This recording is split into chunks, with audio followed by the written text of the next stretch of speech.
Good afternoon, everyone. Welcome back to Dojo Live. I'm Tulio Siragusa. Today is Thursday, July 1st, 2021, 1st of July.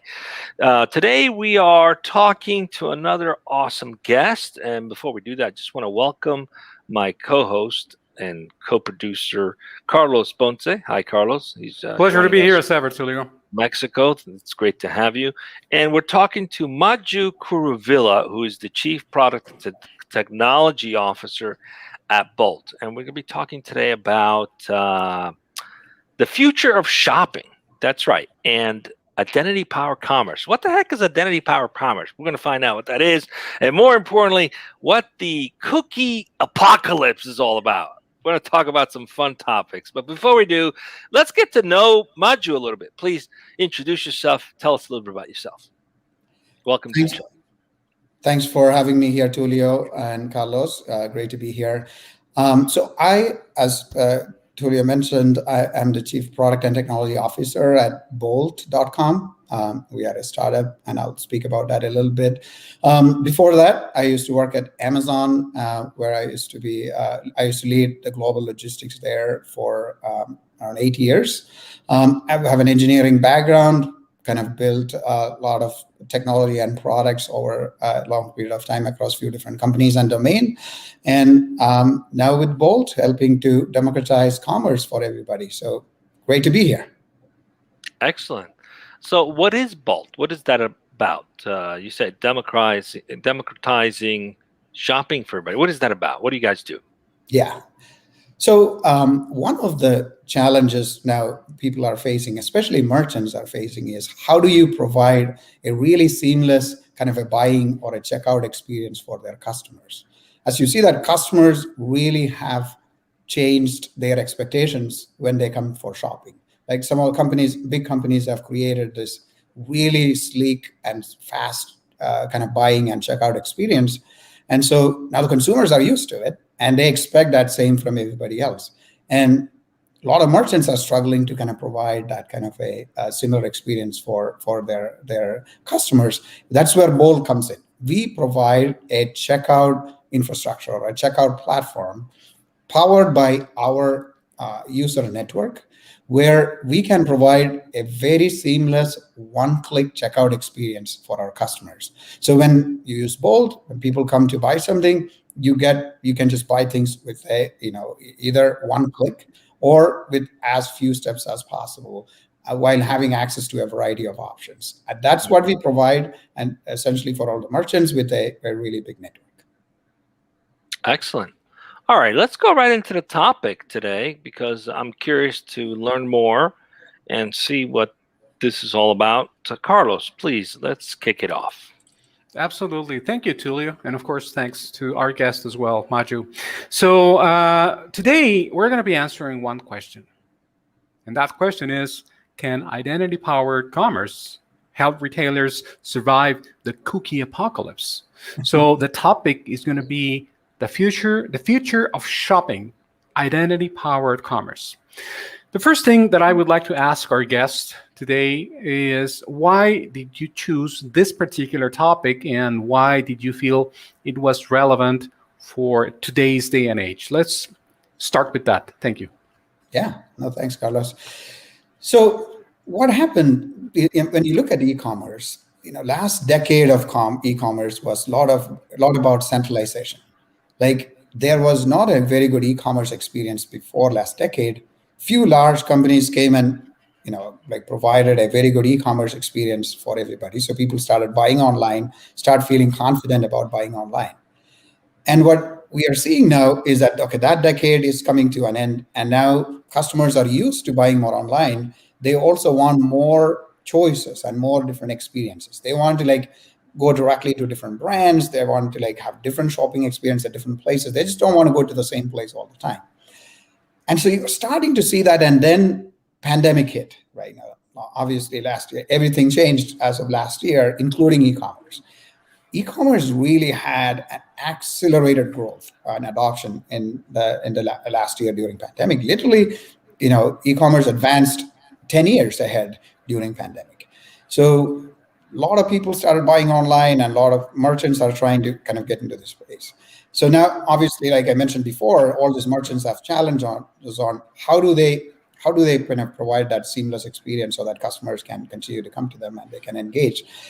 And they need identity for it. They need to know the customer to provide a really good experience. You need to know who is shopping, what they buy, what they like, and what's their information, so they can kind of welcome them, personalize for them, and provide a very seamless checkout experience. And a lot of companies have been using a very old technology like cookies to keep track of their customers. And what's happening now is those cookie tracking are getting disabled or eliminated by Google and Apples of the world. They are removing that cookie tracking.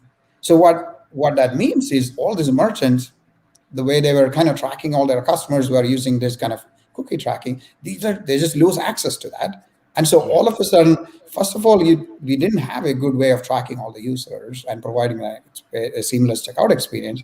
And on top of that, losing this cookie access, and that is what we call the cookie apocalypse. And how are merchants going to deal with that? Now, the good thing is Google provided some relief on that. They said, okay, they might stretch out another year before they actually turn it off, but it's still coming, and people need to be prepared for it. And how do we know that? And for us, the answer is identity-powered commerce, and I'll speak to that. So definitely interested in learning more about that, because let's just kind of look at how it's done today. So you track cookies, which is how you develop an understanding of certain propensities based on what people are viewing or where they're spending time, right? So you've got some back-end intelligence that figures out, based on that information, what to offer a particular consumer. And then you've got the big tech companies that are literally listening to our conversations, and through words figure out what you might need, and they line up advertisers with those products. But if you're a commerce company, an e-commerce company that's not the big tech, Amazons, etc., how do you compete when the cookies are gone? How does that work? Answer to that is the topic of today, which is the identity-powered commerce. Let's stop relying on these outdated technologies for identifying customers, but rather create identity for those customers, create accounts for those customers, so that now there is an official account. They can log in, they can find out all about them, and it's no more dependent on a cookie. It's customer consent based. They know the account, they can track everything. Now the challenge here is, while that is a good idea, Tulio, users or customers don't want to go and create accounts everywhere. Right? I mean, that makes sense if you're Facebook or a big tech company that already has that information. But if you're just a mom and pop shop entering in the e-commerce space, how does that work? Yeah, that is the $1 million question here. Is people don't want to create that username and password everywhere. Even if they create, nobody's going to remember it. And how many places are you going to create? So how do we solve that? And that's where Bolt comes in, and our identity-powered commerce and our network is going to come in.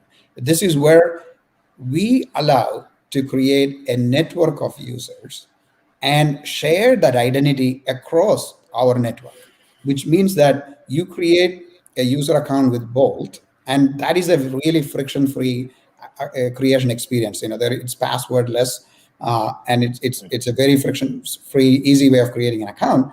And once you create in one place, now you can go to any of the merchants that use Bolt, and you can, we share that identity, so the merchant know who you are. You can share with merchant what they need to know, and you can get that one-click checkout experience and all the other personalized experience that come with it. So rather than having to create identity on every single site, Bolt has that network of identity that's created once, that's shared across all the different merchants. And to companies like you said, Amazon has created their own network, but individual merchants cannot create their own. And so this is where we are thinking, how do we help merchants with things that they cannot do by themselves? And nobody's able to create a network by themselves. So this shared network and share the identity is kind of the answer to that. Maju, I got a quick. Go ahead, Carlos. Yeah, I have a quick question. This is what I envision. Please correct me if I'm wrong, but what is the business model like? For example, what I'm hearing is that you have a network of merchants, and they sign up with Bolt, right? And then the user on this end just logs into Bolt, and then it interacts with the merchant. So where's the business model here? Who's your client? Who's your customer? Yeah, our customer are the merchants. Like, for us, we are all about helping our merchants to engage with their customers. So our customers are merchants, and we want to provide a really seamless experience for merchants to engage with their customers. So how do you engage with the customer? First, you need to know who they are, right? And so that's the identity piece. And then there is like, how can you know their information about their payment information, their shipping information, other preferences, so that you can provide a much deeper experience for them. So now how do you provide all of that without creating additional friction for customers? Because if you look at checkout, guest checkout doesn't work.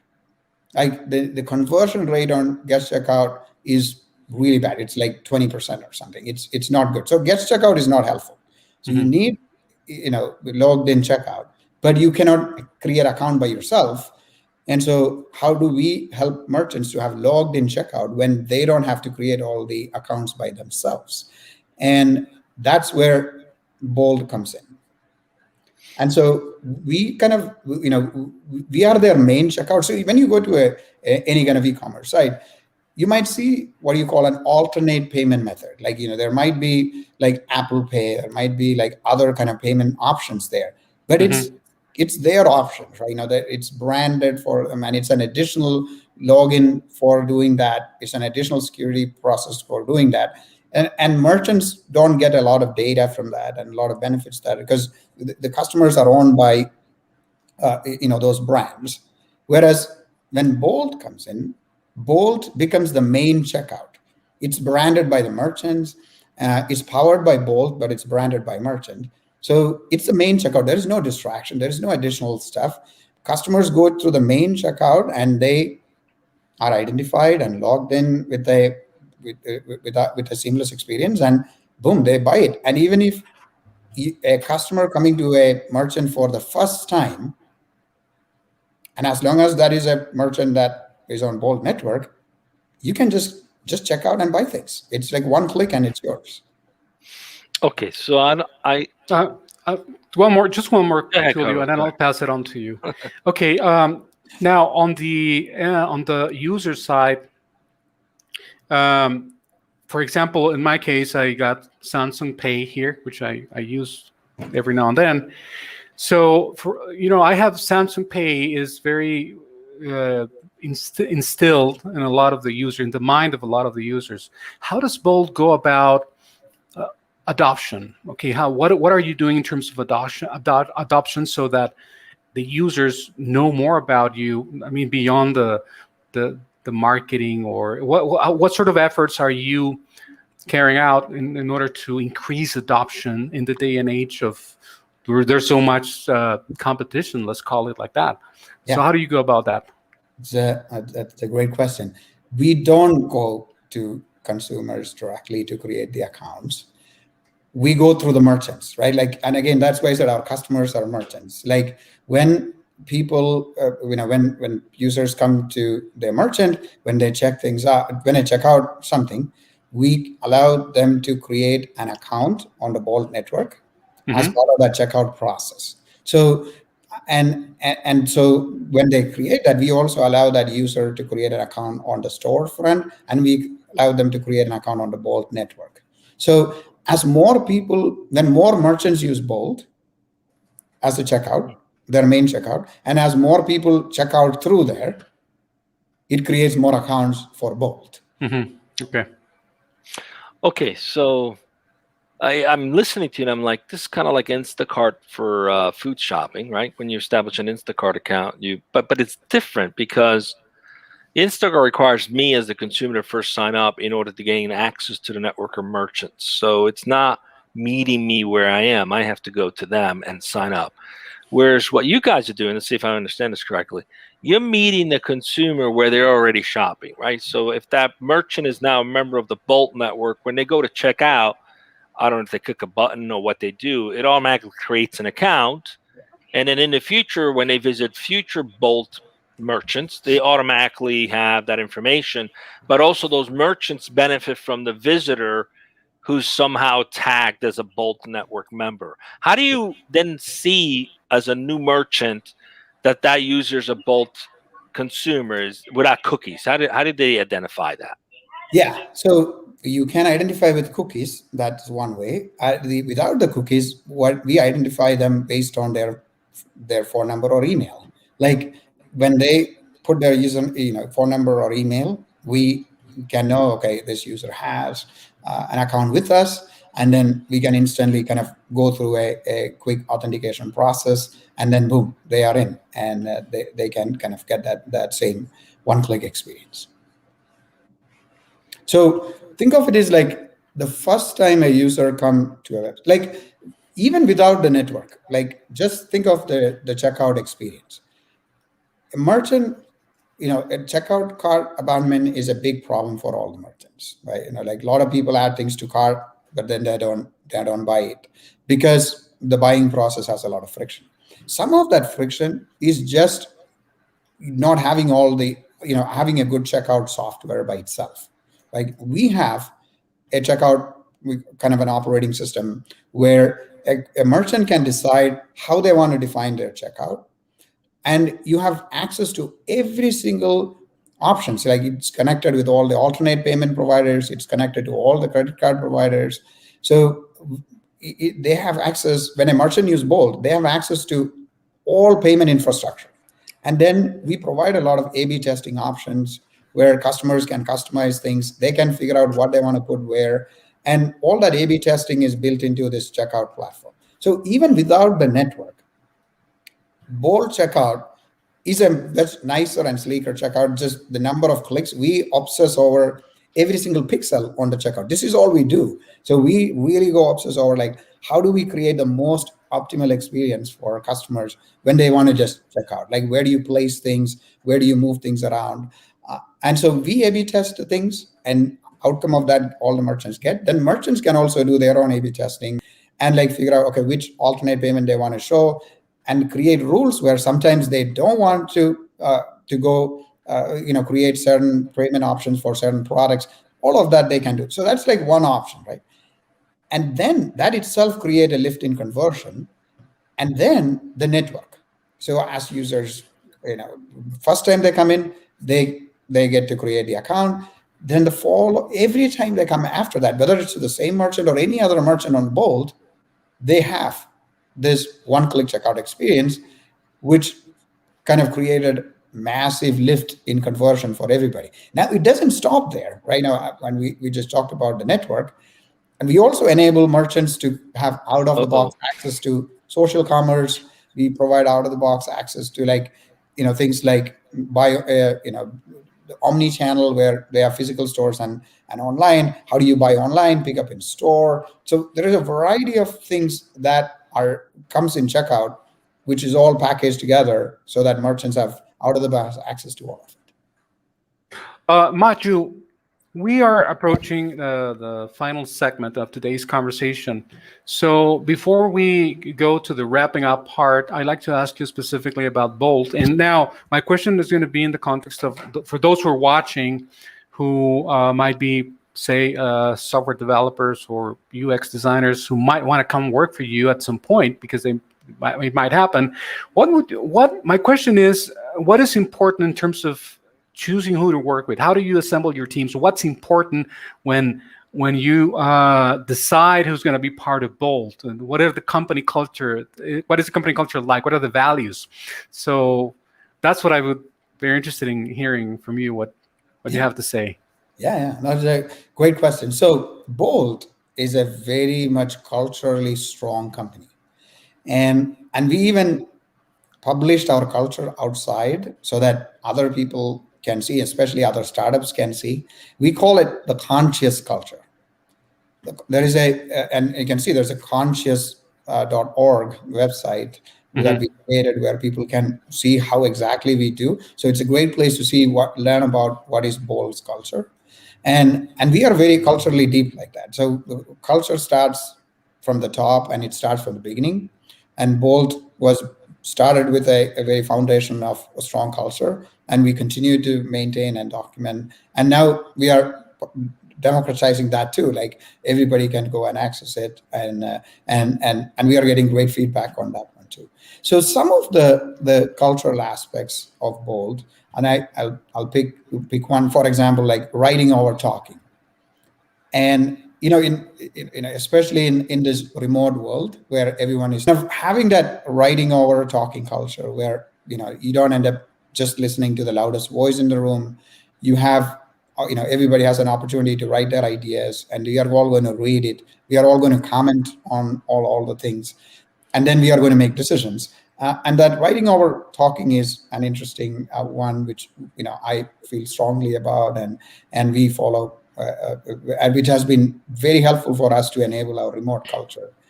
And same way about making decisions, like how do we make fast decisions for a startup? We need to make quick decisions. So kind of creating frameworks on one-way doors and two-way door decisions, so that people understand some decisions you can make really fast, because it doesn't matter. You can always come back, reverse that decision. Whereas some decisions, you don't want to make fast, because you make those decisions, there's no coming back. So you need to be very thoughtful. So hopefully more decisions are two-way doors, and allowing the organization to make those decisions faster from that. But the best place to kind of get a good overview of all of that is go to the conscious.org and see everything about the culture and who the kind of people and the culture what we look for. All right, thank you. Sounds like a lot of fun.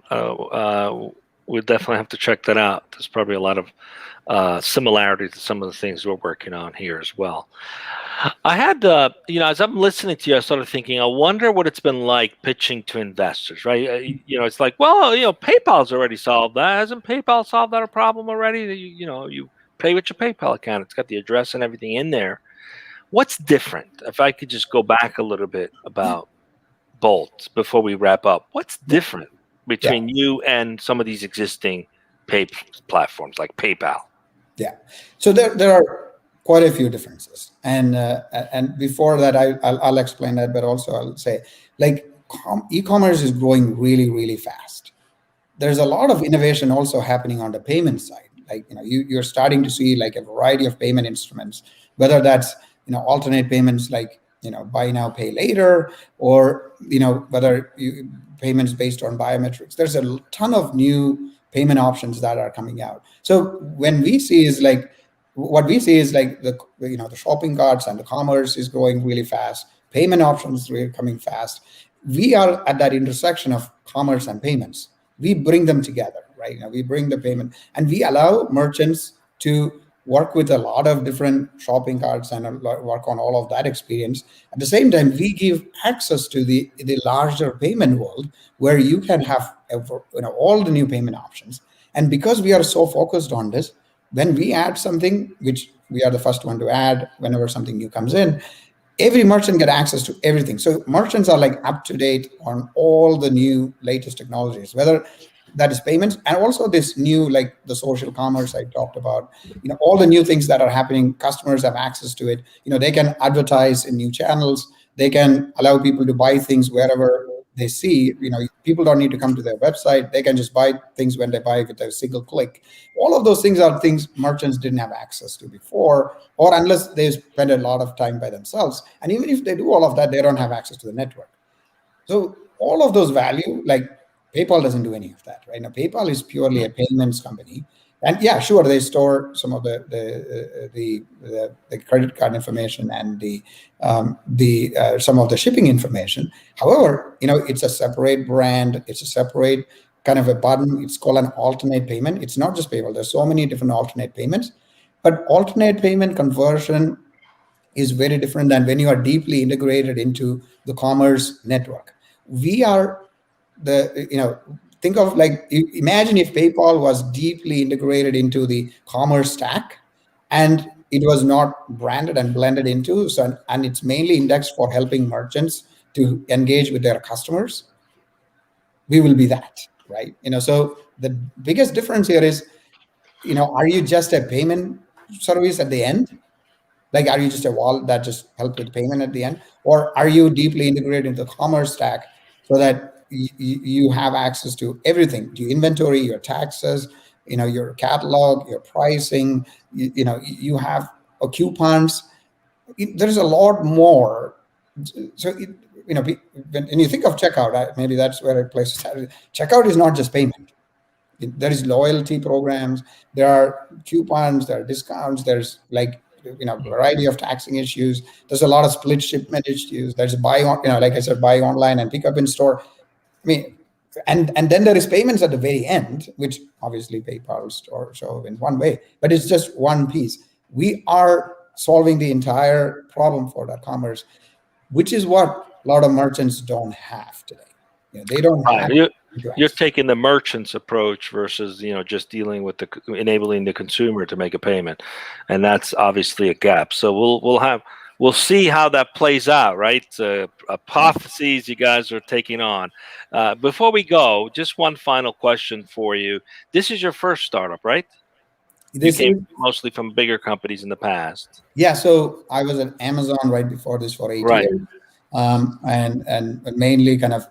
Even though Amazon operate like a startup, it is still a large company, and I'm responsible for managing bigger teams. But before that, I did do what I call a pseudo startup. So I had a healthcare startup. I was the first engineer there, and we built everything from the ground up and helped with reducing the cost of inefficiencies and cost in healthcare and with the transactions between hospitals and insurance companies. And we did that for 10 years, built that, being the first engineer, and then leading the product and engineering and the business for that. And we sold it to Hearst Business Media in 2012, and that's when I joined Amazon. So, and before that, I was at Microsoft. So I always went from large company to kind of a startup setup, then again go to large company. And I feel like large companies allow me to learn to scale, and then startups allow me to be more scrappy and innovative and agile. So it's important to have both muscles. Like, just having one kind of make you, think one way to do things.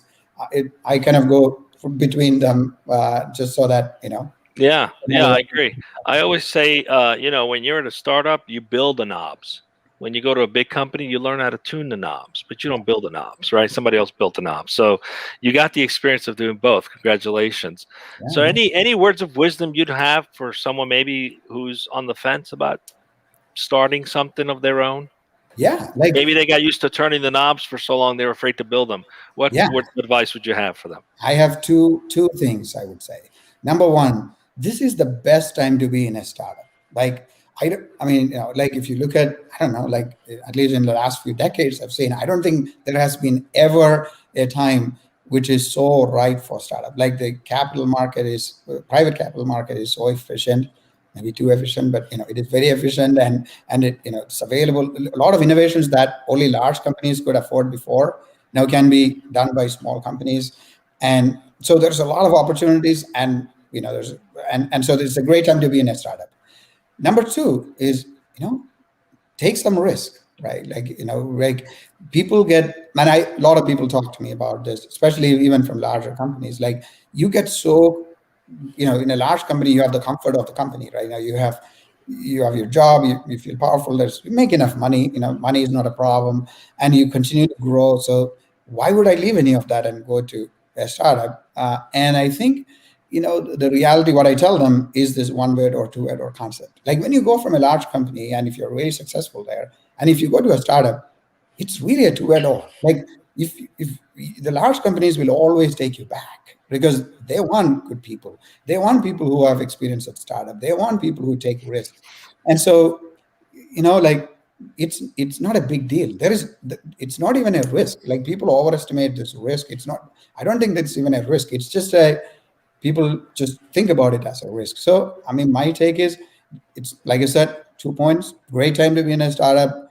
I think the next decade is going to be a lot of innovation driven by startups, not by large companies, because large companies are going to be busy dealing with Congress and all the legal stuff and everything, and all the innovations are going to be into startups, and take some risk, and it's not really much risk. Just have some fun. Well, thank you for sharing that with everyone. And thank you for being with us today. We really appreciate having you as our guest. We'll have to keep tabs on you guys, see what you do over time. Sounds like an exciting, interesting venture that could solve a lot of problems for both merchants and consumers. We have few, hundreds of merchants using our product. You may not know it because it just says powered by Bolt at the end. And we have more than 7 million user accounts already. We just started last year. So amazing. So it's growing really fast. So yeah, do keep tabs on us. And congratulations. Happy talking. Congratulations. That's amazing.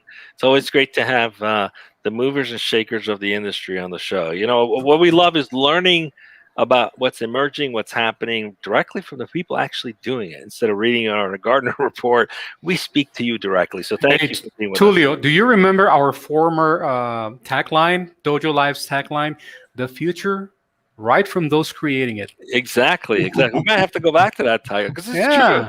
I love that. That's actually that makes a lot of sense to me. Exactly. So anyway, just wanted to say this was the last show for the week, and we are going to be, the whole entire Dojo Live team is going to be taking a break for the next 2 weeks. So we will be back live, I think on the 15th is the first show. I'll be back on the 15th. Yeah, on the 15th. That is correct. 15th of July. But we will have repeats and rebroadcasts. Beatrice, I think you all met Beatrice yesterday. She was one of the co-hosts on the show.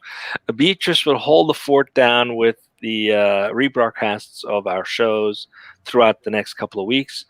For those of you who are also taking vacation with your families, please stay safe, enjoy yourselves, and thank you for being with us. Thank you for being our audience. Thank you for being our guest. Thank you very much, and we'll see you back live in a couple of weeks. See you back then. And thank you, Maju, for being with us today. Thank you for inviting Julio, Carlos. Thank you so much. Just stay with us as we go off the air, please. Until next time. Bye-bye.